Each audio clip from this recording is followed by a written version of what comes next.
নমস্কার বন্ধুরা, লবঙ্গ ফুলের নতুন একটি ভিডিওতে আপনাদের স্বাগত জানাই।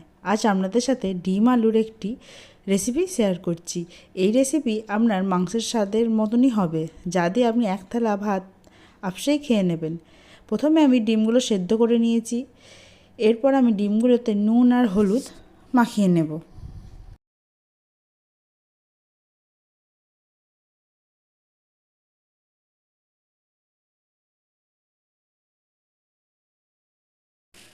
এরপরে আমি দুটো টমেটো, পেঁয়াজ, আদা, রসুন আর আলু নিয়ে নিয়েছি। এরপরে এগুলো এক এক করে আমি সুন্দরভাবে কেটে নেব। প্রথমে আমি পেঁয়াজটা কেটে নিচ্ছি।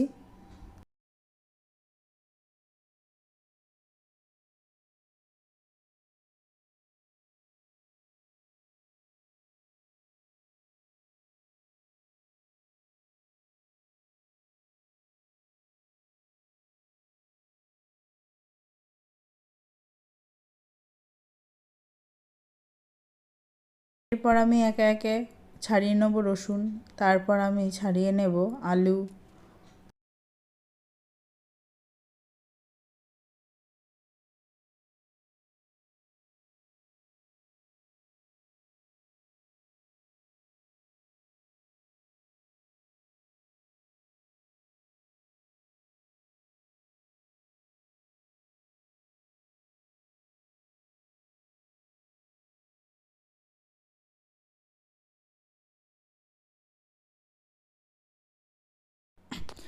এরপর আমি আলুগুলো ভালো করে ধুয়ে নিয়েছি। এরপর কড়াইয়ে কিছুটা তেল দিয়ে দেবো আর আলুতে আমি হলুদ মাখিয়ে নেব এবং হলুদ মাখিয়ে আলুগুলো ভেজে নেব। আলু ভাজার সময় আমি কোনো রকম নুন দেব না। আলু ভাজার সময় নুন যে দেবো না এই জন্যই, কারণ আলুগুলো যদি নুন দেওয়া হয় আলুগুলো ছোট হয়ে যাবে। নুন না দিয়ে ভাজলে আলুগুলোর সাইজ ঠিক এই রকমই থাকবে এবং দেখতে এরকম বড় বড়ই লাগবে। তো এবার আমি একে একে আলুগুলো ভেজে নিচ্ছি।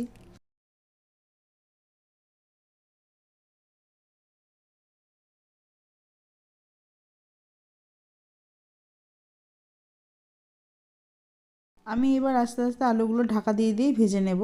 এদিকে আমি আদা, রসুন, পেঁয়াজ কেটে নিয়েছি একে একে।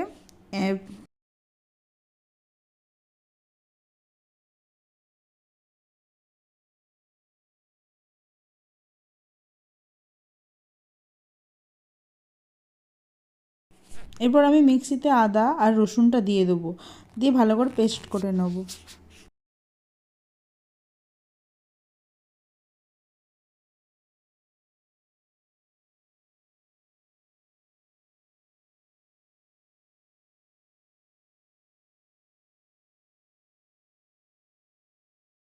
আর তার সাথে আমি দুটো টমেটোও দিয়ে দিচ্ছি। একবারে এই তিনটে জিনিস আমি পেস্ট করে নেব। এতে পেস্ট করে নিলে এই রেসিপিতে গ্রেভিটাও খুব সুন্দর হবে। আমার জিনিসটা পেস্ট করা হয়ে গেছে। এরপরে আমি কিছুটা লঙ্কার গুঁড়ো দিয়ে দিচ্ছি এবং কিছুটা হলুদ গুঁড়ো এর মধ্যে আমি দিয়ে দিচ্ছি। আর সাথে দিয়ে দেবো কাশ্মীরি রেড মির্চ, যাতে কালারটা খুব সুন্দর আসে।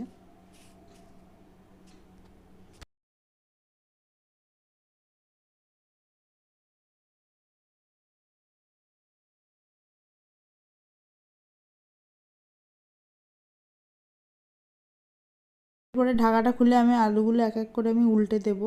উল্টে দিয়ে আবারও ঢাকা দিয়ে আমি ভেজে নেব।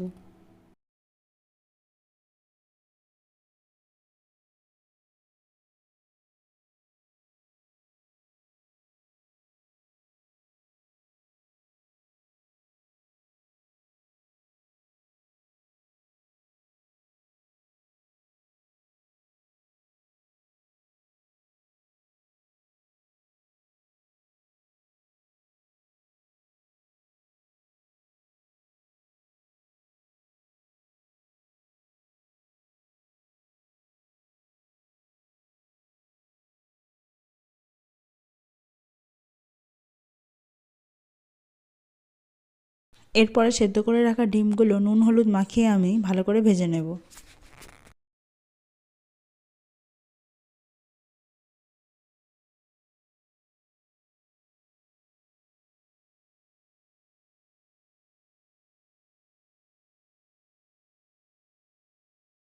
ডিমগুলোর গায়ে আমি খুন্তি করে একটু একটু করে কেটে দেবো, যাতে ডিমের ঝোল করার সময় ডিমের ভেতর যেন ঝোলের স্বাদটা ঢোকে।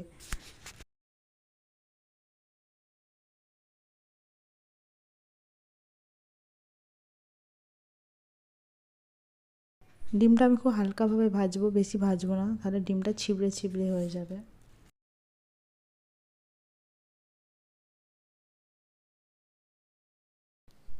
ডিমগুলো ভাজা হয়ে গেছে, এবার আমি ডিমগুলো তুলে নেব এবং ওই তেলের মধ্যে আমি আরও কিছুটা পরিমাণ তেল আমি অ্যাড করব। এবার তেল গরম হয়ে গেলে আমি ওর মধ্যে একটা শুকনো লঙ্কা ও একটা গোটা এলাচ ফোড়নে দিয়ে দেবো, আর দিয়ে দেবো একটা তেজপাতা।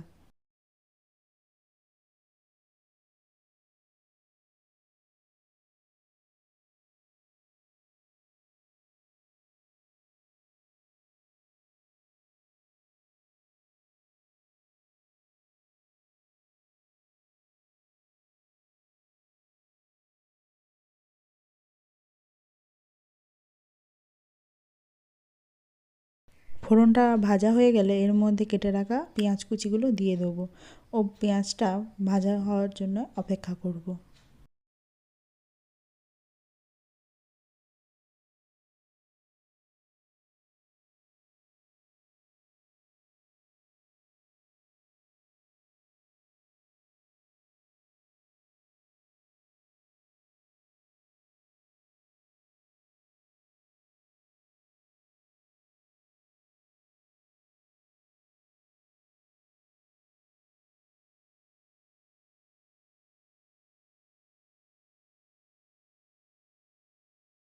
এখন দেখবো পেঁয়াজটা হালকা হালকা সেদ্ধ হয়ে গেছে, এবার আমি ওর মধ্যে নুন দিয়ে দেবো। এবার নুন দিয়ে আবারও ভালো করে ভেজে নিতে থাকবো।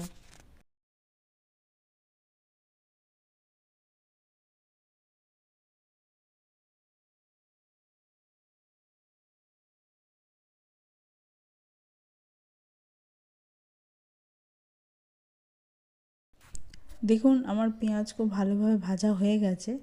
এরপরে আমি বেটে রাখা মশলাটা এর মধ্যে দিয়ে দেবো, আর তার মধ্যে আমি হলুদ গুঁড়ো ও কাশ্মীরি রেড মির্চ গুঁড়োও নিয়ে নিয়েছি এবং সেটা আমি এর মধ্যে দিয়ে দিলাম।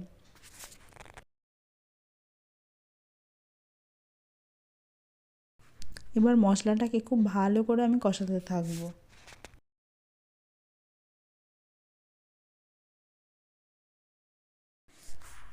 এবং আমি কিছুটা মশলা ধোয়া জলও এর মধ্যে দিয়ে দেব।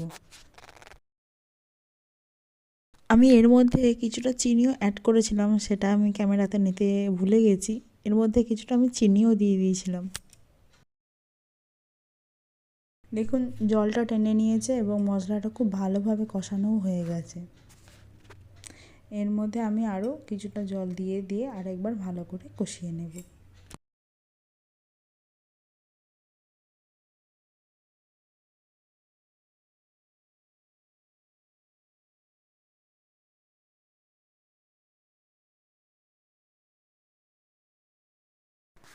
এরপরে আমি এর মধ্যে দিয়ে দিচ্ছি গরম জল। যে গরম জল যে কোনো তরকারির স্বাদ অনেক বাড়িয়ে দেয়। এমনি ঠান্ডা জল ইউজ করার থেকে গরম জল ইউজ করে সব থেকে ভালো। এরপরে ঝোলটা যখন ফুটতে শুরু করবে, আমি এর মধ্যে ভেজে রাখা আলুগুলো দিয়ে দেব।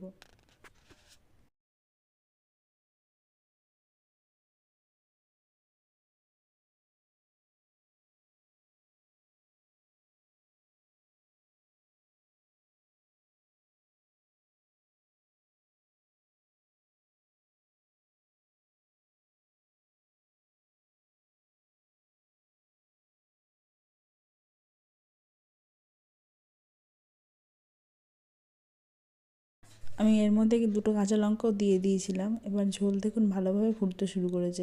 এরপর আমি দেখে নেবো আলুগুলো ভালোভাবে সেদ্ধ হয়েছে কি না।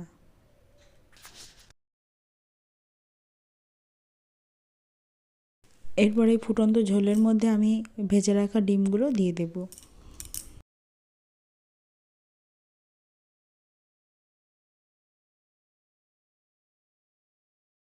দেখুন আমার ডিমের ঝোল রেডি হয়ে গেছে। এরপরে আমি এই ঝোলের মধ্যে কুচনো ধনেপাতা দিয়ে দেব।